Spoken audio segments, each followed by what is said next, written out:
So, welcome guys. Really quickly, hopefully before I get any audio desync, I'm going to do a bit of a spell tutorial. So hopefully that works out well.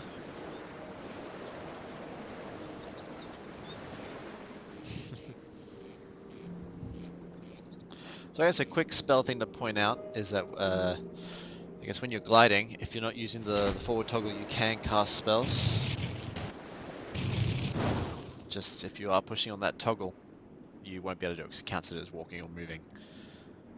But just gliding, free falling through the air, for some reason doesn't count. So, first off, you're going to spawn on Abermore's Isle, create your character and run through the first couple of quests, and then you are going to be sent to Bellamy here. She's going to teach you about magic. So if you talk to her, she's going to go through all of the essentials, basically saying that at level 2 you're going to unlock skill points. At that point you will be... Why am I facing the wrong way?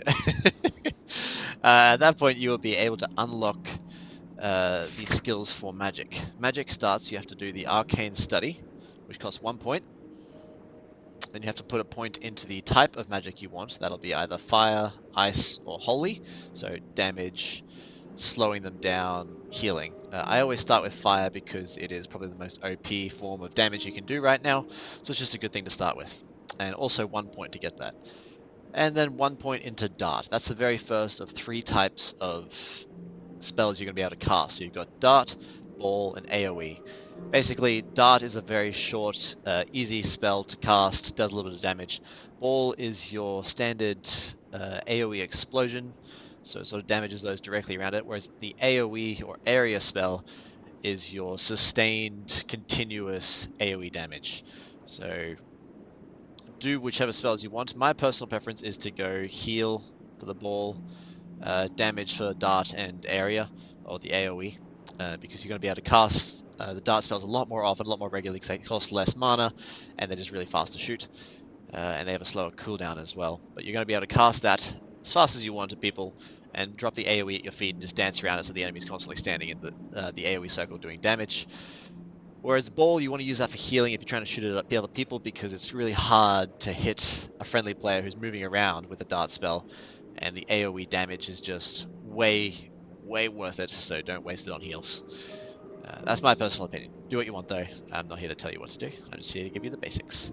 So there are a whole bunch of points you can put. So fire 2, 3, 4, heal, and ice. Obviously the more points you put into it, you get extra damage. See, plus 15, 15, 20. Slows them down, 75%, increased duration. Things like that. We don't know how much it heals by, but it increases it. And same with increasing the spell shapes. It increases the amount of damage you're doing. We don't know the exact numbers yet. Feel free to do another video yourselves and talk about that. I would love to know. I would watch the hell out of that. But it doesn't affect me just yet, so I'm going to stick with the ones I know. So that's it. So to really start off your very first magic trip, as soon as you hit level 2, 1 point into Arcane Study, 1 point into Fire, and 1 point into Dart. And that's going to give you enough to continue with magic for really the rest of the game if that's all you want to do. If you want to continue down the archery path, the sword path, having that 1 point in dart, 1 point in fire, and it's going to be all you need. So you can talk to Bellamy, she'll go through all of that, she'll talk to you about the different shapes, how to do it, and she's even got these very helpful, I'll make this thing despawn, some very helpful holograms popping up here to really indicate how to do each spell. They're not perfect, you can see a bit of trigger action here. It's pretty accurate for the dart spell, so just a bit of a line. Really any kind of line is going to work. Just a straight line in any direction really. Ideally horizontal is going to be the easiest one for you to get correct. Really simple spell. So you may have noticed as I do the spell, you get a bit of a cooldown circle start to appear. The dart spell has the shortest cooldown as I mentioned before. Next would be the ball spell with a much longer one. So you can get off probably 2 darts in the time it takes for you to get off 1 ball. Keep that in mind with your timing. My typical approach is I go 1 dart, ball, dart again, and then I might shoot a bow or something, do another dart, and a ball. So I continue down that way, depending on who I'm with and what I need to do. So you may see just then the ball, just a bit of a circle. The image is a little bit confusing with where to push the trigger, so don't base it on that too much, but basically just start out wherever you want, do a circle. I go anti-clockwise, some people go clockwise, but I never have as much luck with it. But whatever you want to do. I start at the top, anti-clockwise, just like that. Perfect.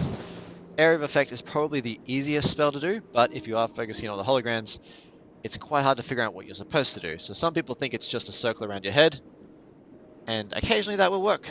It's pretty reliable at times, but to guarantee it, I usually start from about my hip height, go straight up, then draw a circle. And that's every single time. Like, never had that not work, so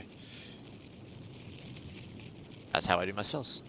That's pretty much it for the spells at the moment in A2. I know in pre-alpha we had a lot of gesture-based spells, some really intricate controls. This one's much more simplified. It is going for a different approach. Not saying we're not going to get gesture-based spells in the future. It's just they're trying to include more options for people who want to try different things. And this is their approach to rune magic.